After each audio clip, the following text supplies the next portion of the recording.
मोदी जी देश को बढ़ा रहे हैं, देश के लिए राजनीति कर देश की चिंता कर रहे हैं, तो वहीं दूसरी ओर ईडी गठबंधन कुर्सी की राजनीति कर रहा है।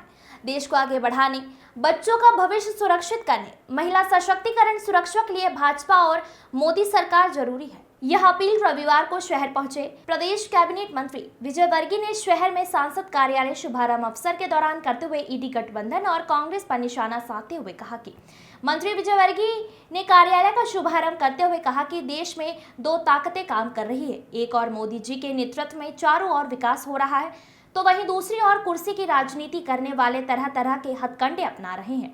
बाद में मीडिया से चर्चा के दौरान उन्होंने कहा कि जो लोग ईडी गठबंधन में मुख्यमंत्री की दावेदारी कर रहे हैं, उस तमिलनाडु के मुख्यमंत्री का बेटा कहता है कि सनातन धर्म केसर की बीमारी है, इसको देश की जनता बर्दाश्त नहीं करेगी। यह सनातन धर्म देश की जनता का अपमान है। इसके बाद भी कांग्रेस चुप्पी साधे हुए है।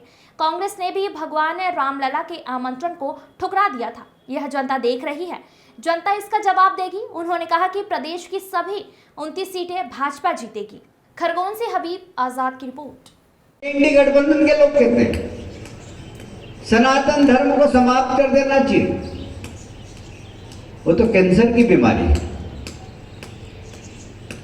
मैं आपसे पूछना चाहता हूं, इस देश की पहचान क्या है? इस देश की क्या पहचान है? सनातन धर्म। और ये इंडी गठबंधन के लोग कहते हैं क्या ऐसे इंडी गठबंधन के लोगों को वोट मांगने का अधिकार है क्या? और इसलिए खरगोन के लोगों से मैं निवेदन करने आया हूं, ये चुनाव खरगोन का चुनाव नहीं, ये चुनाव है देश का चुनाव। किसका चुनाव है? एक तरफ वो सारी ताकतें हैं जो देश को कमजोर करना चाहती है और एक तरफ मोदी जी का नेतृत्व है जो देश को विश्व गुरु बनाना चाहता है। दो ताकतों के बीच में चुनाव, और इसलिए आपसे निवेदन करने आया हूं। मुझे गजेंद्र जी का फोन आया कि आपको आना है इधर। बाबूलाल जी का आग्रह था कि उनके कार्यक्रम में मुझे जाना है। फिर इनने दादागिरी एक और कर दी और यदुनंदन जी महाराज से भी फोन करा दिया मुझे। तो मैंने कहा ठीक है, मैंने अपना कार्यक्रम परिवर्तन किया और मुझे अवसर मिला आप लोगों के दर्शन करने का। पिछले 2019 के बाद आप सबके स्नेह और आशीर्वाद से जब मैं सांसद बना तो मैंने इस पूरे 8 विधानसभा में सेवा करने का अवसर प्रदान भी हुआ और मैंने करने का प्रयास भी किया। मुझे विश्वास है कि कोरोना का काल हो या हमारे इस विपक्ष की सरकार जब हमारी थी, कांग्रेस की सरकार थी उस समय 2019 में, तब भी कार्यकर्ताओं के काम के लिए और रामनवमी के समय जब हमारा हिंदू समाज जब जुलूस में था और सबको लाभ मिला, किसी न किसी योजना। और ये हम जितना लाभ लेते हैं वास्तव में हम भूल जाते हैं।